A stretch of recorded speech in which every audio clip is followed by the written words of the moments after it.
comment dire, on gagne du temps, ouais, productivité, rapidité aussi. Par contre, en inconvénient, c'est que le numérique apporte beaucoup plus de travail. Donc à chaque fois, on nous demande plus de choses à effectuer, à faire. Et moi, je trouve aussi que l'inconvénient, c'est que tout se fait par mail, par fax, ça c'est très bien aussi. Enfin, au niveau avantage, c'est que tout est fait en temps réel. Avant, fallait, et là, maintenant, aujourd'hui, bon ben voilà, on a besoin de quelque chose, c'est vite fait quoi. Soit on envoie un fax, soit on envoie un mail, il n'y a pas de souci. Par contre, eh ben, je trouve que entre collègues et tout ça, on n'a plus beaucoup de temps de se voir. Tout se fait plus voilà, par le numérique parce qu'on n'a pas le temps d'échanger. C'est la qualité de la relation humaine. Voilà, la qualité de la relation humaine, oui, je dirais ça. Ouais. Et puis on n'a pas le temps et puis voilà, c'est... Bon, ben, le monsieur disait là, les pauses, et ben, les pauses, moi je connais. Hein. Entre les mails, la photocopieuse, voilà, on reçoit sans arrêt des fax. Moi là, dans mon travail, c'est... voilà, les fax, enfin, il y a des documents rangés dans l'ordinateur. Il y a des documents qu'il faut rentrer tout de suite, quoi. Et là, ça arrive de partout, que ce soit par fax, par mail, un peu de partout. Donc il faut, par ordinateur, par scan, les gens scannent les dossiers à droite, à gauche, dans les autres sens. Et nous, on doit tout trier et tout mettre par rapport voilà, au site sur lequel on est. Voilà, parce qu'il y a plusieurs sites, l'ouest, le sud, le nord, donc il faut trier. Quand ça arrive par fax, malheureusement, on ne peut pas voir ce que c'est. Donc on est obligé d'ouvrir le fax, de regarder, de voir si c'est... Fax ou mail? Fax. Ah, fax. Fax. Alors lui, en fait, voilà, c'est envoyé par fax et chaque secrétaire, parce qu'on est 3 secrétaires à la naissance, les secrétaires, eh ben, ça arrive sur leur ordinateur. Et c'est marqué fax. Et là, on voit, bon, ben voilà, il y a tant de fax qui sont arrivés. Donc, on regarde, on ouvre les fax. Et chaque secrétaire regarde à ce moment-là, bon, ben ça c'est mon patient, ça c'est machin. Et là, on fait le tri. Voilà. Et on laisse les autres fax. Donc, l'inconvénient, c'est ça. C'est que les fax arrivent tous à un endroit. Et voilà. Alors, Gilbert Laporte, l'expérience de Dominique Deveau montre bien que les métiers changent avec le numérique. Et il y a aussi de nouveaux métiers avec le numérique. Tout à fait. Enfin, moi, d'abord, je voulais dire que c'est toujours très intéressant, c'est peut-être ma déformation professionnelle, hein, mais c'est très intéressant d'entendre quelqu'un parler de son travail. Elle exprime des choses qui sont du niveau de la tâche et non pas un niveau très méta, comme on a vu tout à l'heure, d'activité.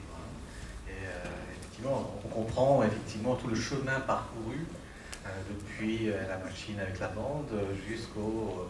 Alors ce qu'elle dit là sur le fax qu'elle reçoit montre d'ailleurs la différence qu'il y a au niveau de la numérisation des entreprises. C'est-à-dire qu'il y a des entreprises qui envoient le message qu'ils n'ont pas doté de mail, de scan, donc du coup ils envoient toujours le fax que l'entreprise où elle travaille réceptionne sur le numérique. Donc c'est vraiment l'illustration concrète de l'écart qu'il peut y avoir, même sur le territoire, entre les entreprises numérisées et les entreprises qui ne sont pas. Simplement, voilà. Donc pour revenir quand même à votre question, effectivement, je crois que dans l'introduction qui a été présentée par Philippe Arnoult tout à l'heure, il a parlé de la transformation des métiers. Deveau est un exemple vivant de quelqu'un qui a traversé le temps et son métier a été transformé. Mais le numérique, c'est aussi des nouveaux métiers. Des métiers qui n'existaient pas avant et qui apparaissent, qui vont graviter autour justement du numérique. Par exemple, pour être très concret sur les premiers slides qu'a montré M. Arnaud, au secteur du tourisme, nous on a en tête des gens qui travaillent dans l'hôtellerie, dans la restauration, avec des métiers dédiés à l'hébergement, voilà, ou à la restauration, ou au déplacement, au transport. Maintenant, le nouveau métier du tourisme, c'est quoi? C'est ce n'est même pas une personne qui va recevoir des commandes, c'est une personne qui, bien en amont, va modéliser un peu le travail entre celui qui passe la commande, par exemple, d'une nuitée ou d'une réservation d'une table de restaurant, et à l'autre bout, celui qui va apporter le service. Donc il y a un individu ou des individus qui vont travailler sur la conceptualisation du process en disant ça part de là, ça arrive là. Et donc moi, mon métier va consister à concevoir ça et à le traduire sous forme d'applications qui vont manager ça. Donc, je ne vais pas vous donner tous les... C'est souvent des métiers qui sont... qui ont une connotation, enfin une sonorité anglophone. Hein. Donc là, inondé de noms anglophones, on n'a pas encore francisé tout ça, mais c'est des web managers, des gens qui sont dans la conception de l'appli et autres. Donc ça, c'est typiquement des métiers qui n'existaient pas, j'allais dire il y a 10 ans, même pas, hein, il y a même 5 ans, ça n'existait pas. Tous les métiers qui gravitent également autour, par exemple, la télévente, des gens, ce sont des métiers qui sont un peu plus anciens, mais quand vous avez un service après-vente en hotline ou bien des personnes qui vendent du service au téléphone ou par Internet, ce sont des métiers nouveaux qui n'existaient pas à l'époque. Ça supprime effectivement les contacts physiques dont on a parlé ce matin. Est-ce que ça permet certainement d'avoir du gain de productivité, ou en tout cas de la rentabilité? Est-ce que ça a amélioré le service qui était donné à l'époque en contact direct? On se pose des questions. Alors je crois, en tout cas du côté des clients, on sait que ça entraîne du stress. Hein, c'est-à-dire qu'il y a du stress du côté des nouveaux travailleurs qui font de la télévente ou autre, ou qui vendent de la hotline, mais il y a aussi du stress chez le consommateur parce qu'effectivement, il a en face de lui, il n'a personne en face de lui, au contraire, il a parfois une voix qui lui fait répéter les mêmes choses. En fait, c'est une personne qui lit un prompteur et qui n'a pas le même service que la personne qui travaillait à l'époque et qui pouvait apporter les bonnes réponses. Alors, tous les secteurs économiques sont concernés par le virage numérique, on l'a vu avec Philippe Arnaud. Quels sont les risques de ces évolutions sur le travail, sur les salariés? Alors, j'avais envie de dire qu'il faut observer les choses comme une pièce de monnaie. Il y a toujours un côté pile et le côté face. Et à chaque fois qu'on parle d'un sujet, je crois qu'il y a l'aspect positif et l'aspect négatif du même sujet en matière de la numérisation du travail. Si on regarde par exemple l'expression utilisée tout à l'heure par le président et vice-président de la 4e dimension, on va basculer dans la 4e dimension. En fait, ça veut dire quoi? C'est que le numérique nous fait travailler ni en largeur, hauteur ou en éloignement, mais plutôt avec le temps. C'est le temps qui est raccourci. 4e dimension, c'est la dimension temps qui a été raccourcie, voire même parfois supprimée. Quoi, hein. Et donc, ça produit quoi en impact positif? La productivité. Hein, Madame l'a exprimé. Ça va très vite. Quoi, hein. Et puis en même temps, le temps qu'on n'utilise pas à faire la sténo, on peut faire autre chose. Le médecin, il dicte et puis il nous apporte. Donc, tout le monde, quelque part, apprécie ce gain de productivité, ces gains de productivité qu'on a réussi à obtenir. Là, le côté négatif, hein, c'est la densification du travail.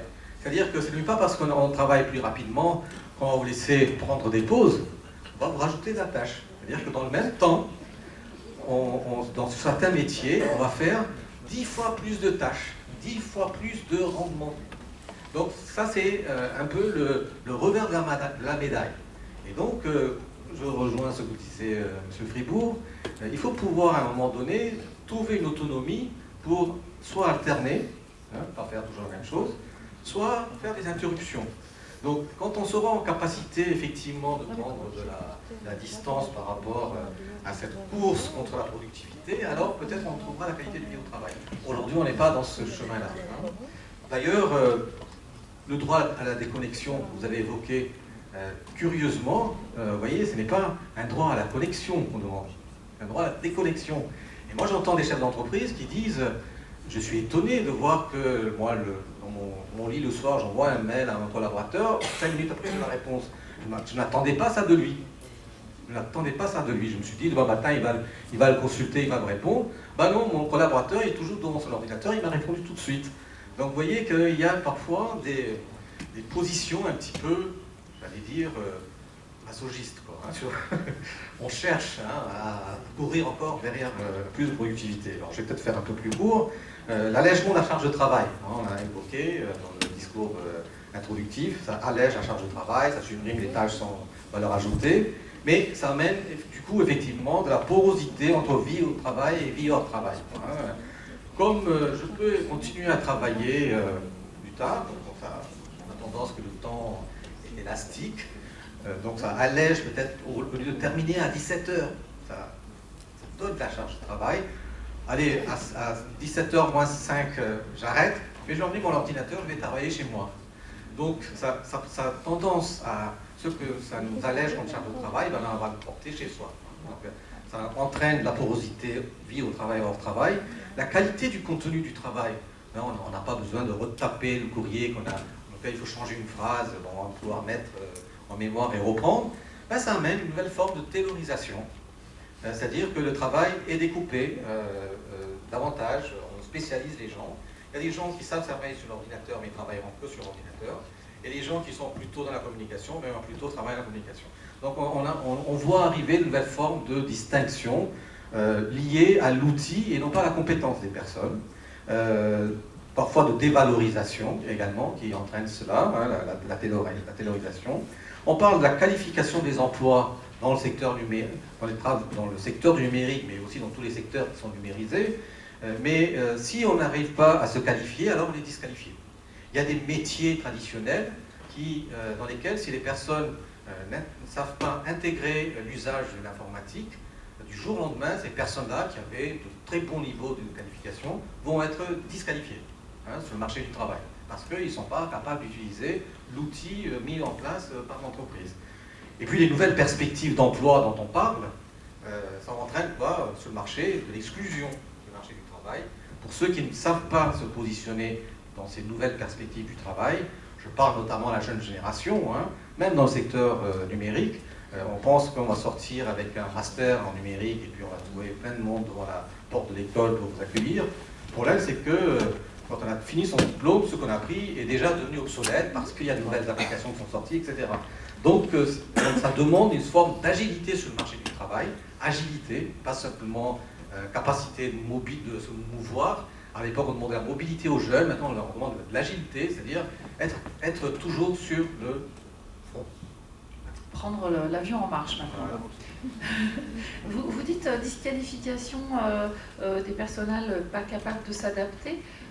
Moi j'entends dans pas capable, est-ce que c'est pas un défaut d'accompagnement? À quel prix est-ce qu'on peut réussir son virage numérique dans l'entreprise? Alors là aussi, je dirais, moi j'aime bien la pièce de monnaie, hein, le côté positif, le côté négatif.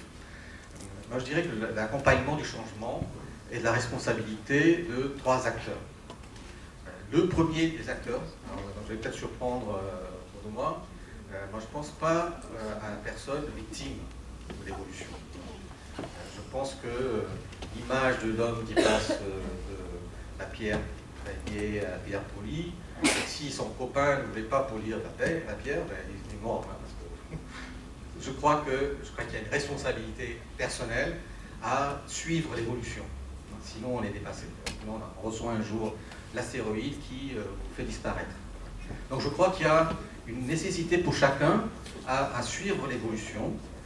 C'est un choix, hein, mais si on ne suit pas, effectivement, après il ne faut pas s'étonner que le bus est parti, le train est parti. Ben oui, on court bien après le bus. Pourquoi est-ce qu'on ne suivrait pas l'évolution? Premier niveau de responsabilité, je crois qu'il faut le dire, surtout dans la relation parentale, je crois qu'il faut le dire aux enfants. L'évolution, peut-être que nous, notre temps est passé, mais il faut inciter les enfants à suivre l'évolution. Deuxième niveau, effectivement, ça on en parle souvent dans nos milieux, hein, concernant le travail, il y a une responsabilité entrepreneuriale. Et effectivement, on ne fait pas le changement sans que ce changement ait du sens par rapport au travail, donc la vision stratégique du changement, et sans effectivement avoir posé au départ un diagnostic des ressources. Quelqu'un l'a dit hein, dans l'introduction, faire un diagnostic des ressources, ça permet effectivement de voir quelles sont les personnes, alors, quand on est 2 dans une entreprise, on le voit tout de suite, mais quand on est déjà 10, 15, 20, on ne sait pas si les 10, 15, 20 sauront faire la transition numérique de la même manière. Il y a peut-être des solutions à apporter de manière spécifique à certains qui n'auront pas besoin d'autres. Et le troisième niveau de responsabilité, c'est les acteurs du territoire, c'est les politiques. Quelqu'un a parlé, je crois que c'est dans les sondages qui est revenu, je crois que les chefs d'entreprise disent qu'il faut de l'aide pour faire l'évolution numérique. Je crois qu'on peut avoir une vraie difficulté sur un territoire si les réseaux ne sont pas performants, si voilà, on parle de conquête des marchés, mais si on va conquérir un marché avec des réseaux qui sont coupés toutes les 5 minutes, alors on ne va pas faire la révolution numérique. Donc vous voyez, je pense qu'il y a les 3 niveaux de responsabilité. Accompagner des changements, oui, mais il faut aussi se prêter au changement. Merci Gérard Laporte. Je vais proposer à la salle rapidement 1 ou 2 questions avant qu'on fasse une petite pause et qu'on aborde la deuxième table ronde. Est-ce que vous avez des questions? On a des micros. Voilà.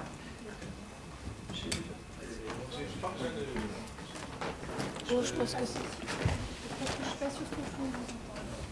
Bonjour, Christian Gérard, Société Sorat. Juste une petite question. Est-ce qu'au niveau informatique, donc dans un milieu professionnel, est-ce qu'on est tenu d'accepter qu'il y ait du personnel, c'est-à-dire des mails perso, etc., alors qu'on est dans un cas de travail fixe avec des ordinateurs qui sont dans des bureaux? Je ne vois pas pourquoi on accepterait des messages personnels. Est-ce qu'on a le droit de refuser ça ou non? Tout en sachant que pour ma part, l'ensemble de mes collaborateurs sont au courant qu'on est informé de leur mail en retour, ils ont signé les papiers correspondants. Et ma question est la suivante, est-on obligé d'accepter des mails personnels? Alors vous parlez de mails personnels provenant d'une messagerie professionnelle ou personnelle? Une messagerie personnelle, comme ça peut être une messagerie professionnelle. Après, il va falloir le prévoir dans une charte informatique. Si vous interdisez, et c'est possible, l'utilisation des messageries personnelles, c'est votre droit en tant qu'employeur. Après, vous pouvez aussi interdire toute utilisation de la messagerie, même professionnelle, pour des messages personnels. Ça va être quand même très compliqué. Enfin, il ne faut pas non plus oublier que le salarié a quand même une vie privée. Donc si ce n'est pas abusif et s'il envoie un message qui ne va pas perturber son travail, il y a un équilibre quand même à trouver entre les deux. Donc vous pouvez plutôt interdire l'utilisation d'une messagerie personnelle. Après un mail personnel, c'est peut-être un peu exagéré. Alors peut-être que je compléterai ça par rapport à une interdiction individuelle ou collective. Moi, je pense qu'il faut veiller à ce que ce ne soit pas une discrimination, une mesure discriminatoire par rapport à un salarié dans un collectif. Alors effectivement, soit c'est tout le monde, soit c'est personne. Et donc, d'où l'idée de mettre en place une charte d'utilisation d'Internet, qui du coup s'applique à tout le monde, ou simplement de mettre dans le règlement intérieur. Quel est l'usage de la messagerie? Et donc là, vous édictez, je dirais, une norme collective qui ne pourra pas se retourner contre vous parce que la personne qui peut aller effectivement du coup se plaindre en disant moi je fais l'objet d'une mesure discriminatoire, mon employeur m'interdit de recevoir la messagerie alors que tous les autres le reçoivent. Voilà. Donc là on est, je pense qu'effectivement sur le pouvoir disciplinaire ou le pouvoir hiérarchique de l'employeur qui doit édicter des règles s'appliquant à tous. Vous voulez réagir? Oui, enfin, je partage. Non, parce qu'on n'entend pas très bien derrière. Bonjour, Léopold, juriste en droit social. Je partage plutôt l'avis de Claire Renaudin. Je pense que la liberté, la vie personnelle et sur le droit à la vie privée est un droit constitutionnel européen, enfin plus que préservé.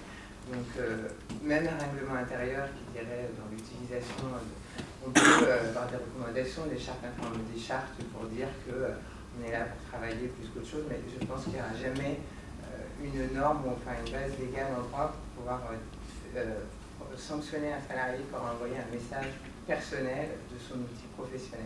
Tant qu'on n'est pas dans l'abus, la vie privée est au-dessus de tout. C'est au moins au même niveau que la liberté d'entreprendre du chef d'entreprise. Donc on n'oublie pas qu'une liberté de l'un commence et s'arrête là où commence celle de l'autre. Et donc là, il y a quelque chose à conjuguer. Et le curseur se placera forcément au milieu. Mais dans l'interdiction la plus totale, je pense que c'est pas possible. Voilà, c'est plutôt mon intervention sur le droit individuel et collectif. Alors effectivement, j'attirais l'attention sur le fait que de regarder, après effectivement, hein, on peut recevoir, on a bien vu hein, tout à l'heure, l'utilisation personnelle, après il y a la lecture des juges sur est-ce que c'est abusif ou pas abusif, hein, je suis entièrement d'accord, mais quoi qu'il en soit, si effectivement, par exemple, hein, moi j'ai vu des endroits où l'utilisation de la messagerie personnelle est une porte d'entrée pour les virus, par exemple. Par exemple, hein. Je prends cet exemple-là, qui après le droit, le virus ne regarde pas, hein, mais effectivement, qu'est-ce qu'on fait par rapport à ça? Alors, effectivement, moi j'ai vu des entreprises où ils ont mis des filtres pour mettre directement dans les courriers indésirables tout ce qui n'est pas authentifié comme adresse professionnelle, quoi.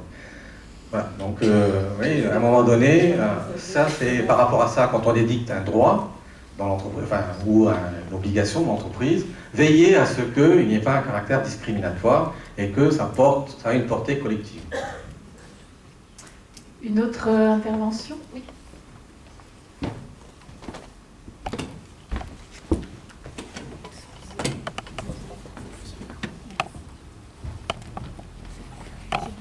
Bonjour, Sandrine Vienne, chargée RH pour une société qui est proche de bailleur social.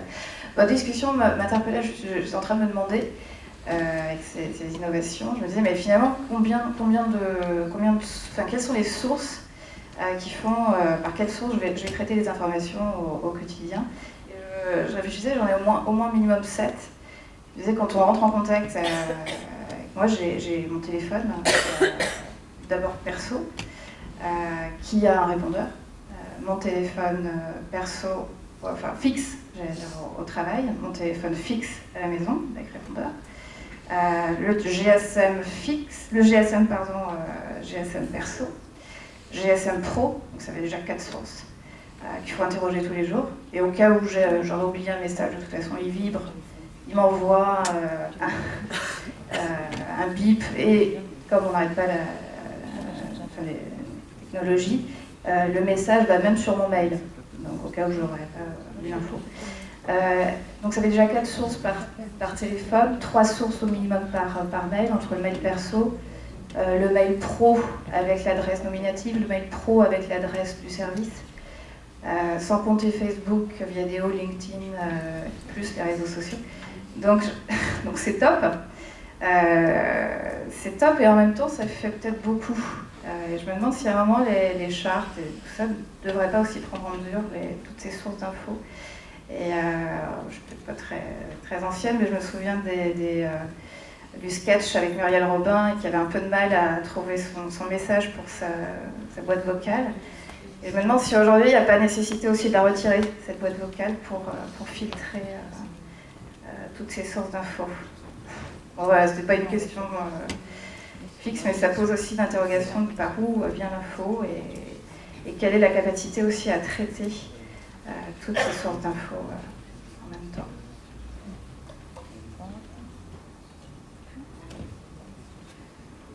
Oui, effectivement, là on aborde plus la liberté individuelle de répondre ou pas au téléphone. Moi je vous propose qu'on fasse une petite pause. Ah, une dernière intervention peut-être avant qu'on fasse une petite pause. Une question cybersécurité, je pense que ça s'appelle comme ça. Juriste, Actecil ou Sodégis. Je me demandais quelle était l'utilité dans les messages des mentions par rapport aux données, à la protection des données professionnelles. Les mentions, ce message a contenu professionnel, vous êtes interdit si vous le recevez et que vous n'en êtes pas Est-ce que vraiment ça peut avoir une portée enfin voilà, moi j'ai pas d'exemple dans la jurisprudence, quel est l'état du droit par rapport à ces mentions qu'on peut trouver dans les emails. Alors je pense surtout aux emails des avocats, en fait, c'est plutôt là que je les vois. Mais est-ce que ça vaudrait le coup pour nous, dans certaines matières, de rajouter ça pour parfois conjurer un peu la fuite d'informations, RH notamment. Oui, justement, oui, je pense que ce serait intéressant, si dans d'autres domaines c'est fait, je pense que vous aussi au niveau RH, ça pourrait être intéressant, effectivement, en matière de protection, de mettre ces messages. Ah, une fois. Ça a dit tout à l'heure, j'aurais dit ça. Je crois qu'il y a une... Dernière petite question, si vous voulez, avant la pause. Loïc Camio, chargé de mission à Orvise. Alors j'avais une question à poser à Madame Félicité par rapport à la charte informatique. Effectivement, vous avez dit que cette charte a été co-construite avec les partenaires sociaux et un ensemble de parties prenantes. Et en même temps, vous avez parlé d'interdiction d'accès à des logiciels, à des outils. Alors je me dis, en termes de management, est-ce que finalement, il n'y a pas quelque part quelque chose d'incohérent, un contresens dans le fait que vous fassiez, mettez en charte, qui soit partagé et adopté par tout le monde, et que parallèlement, vous posez des interdictions, alors que on pourrait partir du principe, d'un point de vue managérial, que cette charte est basée sur la confiance, puisqu'elle a été co-construite. Et je me dis, moi, de la part du management, effectivement, est-ce que c'est pas du coup une complication que cette charte, finalement, qu'il y ait des aspects d'interdiction qui soient inclus dans cette charte, alors que, même si on dit que la confiance n'exclut pas le contrôle, ça n'empêche que je me dis ça peut être du coup un outil qui peut mettre en difficulté le management. En fait, la charte, elle encadre vraiment tous les usages. On a parlé beaucoup effectivement de la messagerie, des réseaux sociaux. Il y a aussi tout ce qui est installation de logiciels et autres. Donc c'est vraiment très général. L'utilisation d'Internet, l'utilisation des smartphones, des tablettes qui sont mises à disposition, etc. C'est permissif, mais après on ne peut pas tout permettre non plus. On est quand même sur le cadre de travail. Donc par exemple Facebook, nous on a noté que dans l'usage, quand il était toléré en fait, c'était exponentiel. Il y a des salariés qui passaient des demi-journées entières à mettre toutes les photos du week-end en fait. Donc à un moment on s'est dit, bon, comment on fait? Et on s'est dit, on va peut-être limiter en fait l'accès à Facebook. Donc limiter, chez nous on l'a interdit, enfin on a bloqué complètement la page. Mais bon, c'est vraiment des sites qui sont à la marge en général, et c'est vraiment des sites, des réseaux sociaux qui restent vraiment en général plus dans le cadre privé. Voilà. Je vous propose de continuer cette discussion. On fait une petite pause de 10 minutes.